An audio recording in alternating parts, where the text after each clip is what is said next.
Swimming pool po yan. Ayan. So, hindi pa talaga siya tapos. Ayan, swimming pool. Mga workers, nandiyan pa. Maingay. Sobrang ingay po dito. Pasensya na sa ingay. At ito ay Shore 2, Tower 3 na po yan. So, magkatabi lang sila.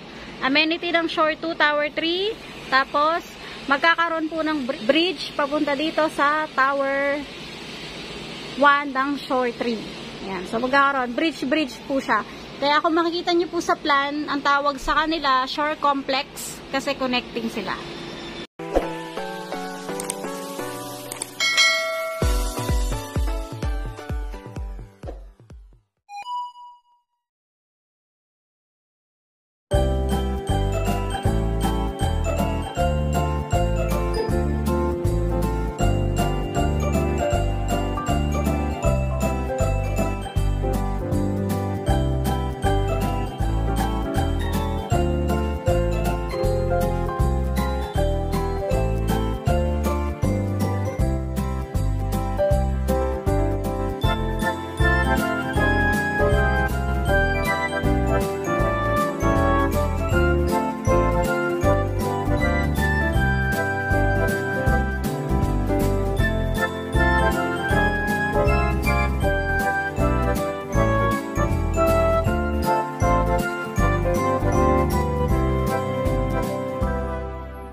Welcome back again to my channel and thank you for watching. So for today's vlog, ayan, magkakaroon tayo ng part 2 tour doon sa Shore 3 Residences kasi kahapon hindi ko masyadong napakita sa inyo yung construction site. Pero bago yun, magpupunta muna ako sa admin. So kung nakikita nyo dito, madami akong mga move-in documents kasi nga diba, kahapon nag-sign sila ng 4 na contract. So ngayon, itong 4 na to, kailangan kong i-move in. So, tuturo ko sa inyo kung ano yung mga kailangan yung papers pag mag-move in kayo ng client, especially dun sa mga bagong agent, tsaka sa mga agent na dito na hindi familiar sa mga papers. So, unang-una kailangan nyo ng move-in clearance. So, yan. Lahat ng form na to po, pwede nyo pong i-email si admin para makahingi kayo ng copy. So, yung move-in clearance nyo po, ayan, dyan siya. Ganyan siya. Ay. So, yung move-in clearance nyo po, ganyan. So, kailangan po, ipasign nyo po si guard dito sa security OIC. Importante po yun. Para po yun sa fire extinguisher. Dapat kasi may fire extinguisher every unit. So, kapag wala siyang fire extinguisher, hindi siya pipirmahan ng guard. So, importante po yun na may pirma. So, ito yung sample ng may pirma. Nasaan na yun? Ayan. So, dito may pirma na tayo ng guard. So, may pirma na po yan. So, move in. Unang-una po yan sa ganito po yung pag-compile yung attachment. So, unang-una, move in clearance. Pangalawa, tenant information sheet. Yung tenant information sheet, yung sa taas, yun yung information ng signatory ng contract. Tapos yung sa baba, yung occupants niya, yung kung sino man yung titira doon. Kasi minsan, yung mga pumipirma ng contract, representative ng company, so sila yung pipirma sa contract, so sila yung nasa tenant information sheet, yung, kung sino yung pumirma sa contract. Tapos yung occupant nila, di ba 4 lang pwede? Dito na sa baba. Pero hindi naman yan sabay-sabay, biglang 4 lang ilalagay nila. Minsan, 2 lang, ganyan. So, makikita nyo yung pangalan doon sa baba. So, yung naka-attach dito, yung ID ng occupant, tsaka yung health declaration. Yung health declaration, pinipilapan lang po yan. Titik nyo lang yung yes, no, kung meron man kayo nararamdaman. Pero usually, no naman lahat. Tapos, yung temperature nyo, dapat po nandun. So, syempre, pipirmahan niya ng tenant.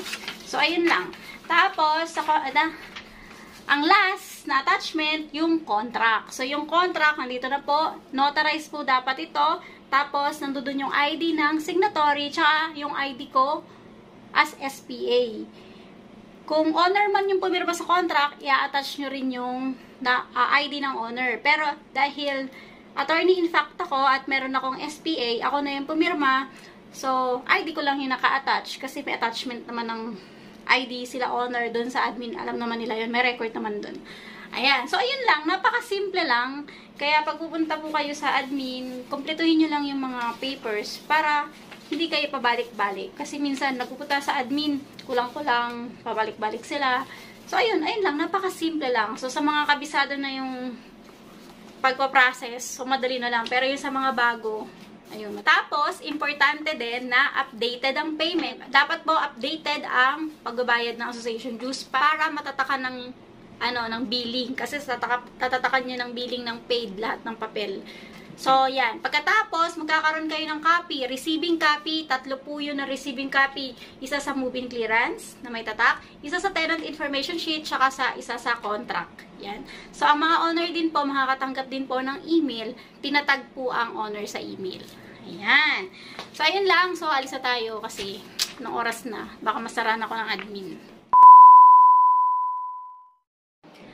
Ayan guys, so nandito tayo sa Shore 2 Tower 3. So marami pa itong construction na ginagawa, madami pa nagpe-paint, marami pang mga workers sa loob. Tinanong ko po sila kung anong klaseng pintura yung ginagamit nila dito. So ang ginagamit nila ay ganito, Boysen Permacoat Semi-Gloss Latex na shell tint. Yan. Ayan. So sa ano din sa Shore ay sa S Residences din tinanong ko yung mga klase ng pintura na ginagamit nila doon. Ayan, so i-flash ko na lang dito sa S Residences yung mga pintura nila para alam nyo rin kung anong klaseng pintura para in case magkaroon ng chip or kasi minsan nag-drill tayo, diba? So nagkakaroon ng butas. So minsan gusto nyo parehas na parehas. So ayun po. Pwede naman po tayo magtanong kung anong klaseng pintura.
Dito sa Shore Residences, meron na silang access card. Ang access card nila, yung sinatawag na RFID, sa lobby entrance lang.